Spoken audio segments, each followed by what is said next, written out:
Wala ko kabulian pa, Mali. Di ko na problema kung huwag kay kaisaran. Laya, hindi ko mapatay na mga. Laya!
Hello?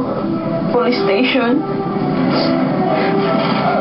Doon na unta ko i-report ninyo, sir. Nga usa ka balay, usa ka daw pusher. Tay pasan. Pwede mo tinuli at ano yung sabot-sabotan siya. Ay, talagang tabi, ha? Auto na sa pagkaroon ng talungan, ha?